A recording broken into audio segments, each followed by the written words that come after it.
What's going on, friends? Thank you to everyone who's been watching the first part of the Barnes & Noble sale haul. I appreciate the traffic for that, and I hope you guys are watching this video too and will enjoy that. I figured since I'm not just getting Criterion at these sales anymore, we were going to talk about another distribution label that's been around for a while too, but is just starting to hit the US shores within the last 5 years.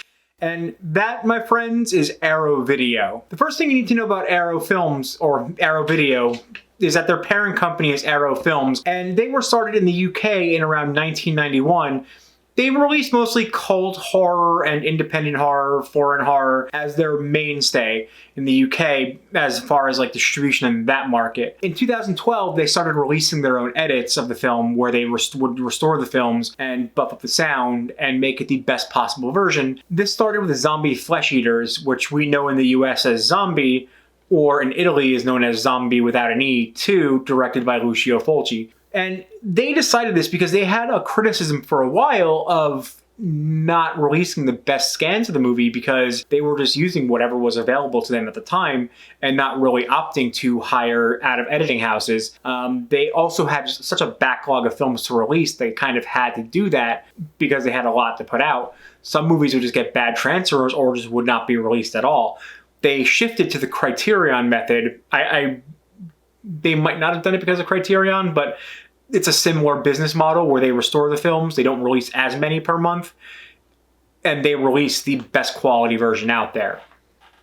So while Criterion split into two divisions, Criterion and Eclipse, Arrow's actually got a few divisions. First is Arrow Films. They're the main division, which releases world, art house, horror, cult, and standard films. That's like the theatrical release for the UK via Arrow. Arrow Video is more of a home video label. I mean, Arrow Films does home releases too, but Arrow Video mostly focuses on movies that were considered video nasties in the UK. Since then, obviously, this has expanded to include movies that were past the video nasty phase, but these were given new retro style artwork with a reversible sleeve to show the theatrical cover as well, along with a poster, booklet, and other features. Then there's Aerodrome, which is their low cost wing, where they are just DVD only, and they do that so that fans can get the movies at an affordable cost. Say you don't have much money, but you want the movie, you can get it for a few bucks less than the actual Blu-ray, or at least for not boutique level prices. Then there was Arrow Video USA, which is the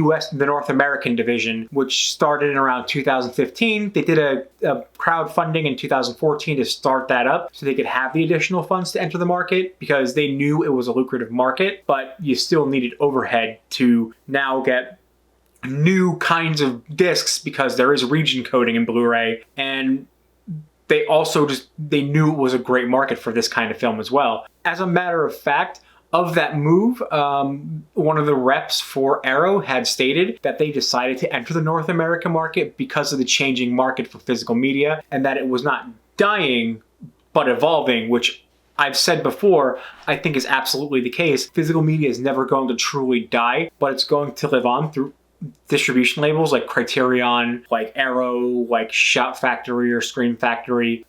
They're going to be the main reason those stick around. Like, most places might abandon it, but might option out their films to these labels because they're not putting the physical overhead, and these labels have the following that is dedicated enough to get these. So I think it's a smart move by Arrow that they recognize this. That's why they're doing what they're doing. That's why Criterion's never going to completely abandon physical media either, because there's a market for their label specifically. They can still survive even if major studios decide physical releases might not be as beneficial to them now as streaming. Also, if you're going to get the best quality of your video, you need to do a physical release because Wi-Fi speeds in the US or internet speeds in the US are kind of trash and can't support full quality, high definition that is up to Blu-ray standard. So I applaud them for that one. And they actually also maintain a semi-weekly podcast where they talk about the films that they release. The most recent one was actually about an American Werewolf in London, which I quite enjoyed.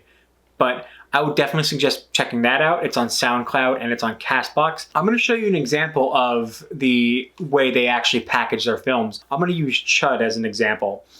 This actually just came out within the week of me doing this video. So I actually got this the day it came out in the mail. This is one of my Barnes & Noble sale purchases that I did when the sale started, but I had to wait for it to get to me.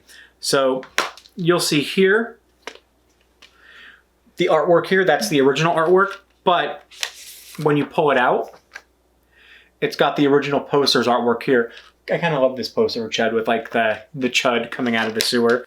I kind of wish they would make a Bud the C.H.U.D release. And then I'll show you something else here too when I'm done putting this booklet back in, because I'm very particular like that. So this one's actually a 2-disc release, as you can see here. And there will be a review of this coming at some point, so we'll revisit C.H.U.D before, but as an example of the way Arrow releases, and then here's the booklet. This one's, they'll put production sales. Like I said, it's kind of like a Criterion booklet. This one's not as, I guess, beefy with the stuff as Criterion, but there's still an essay.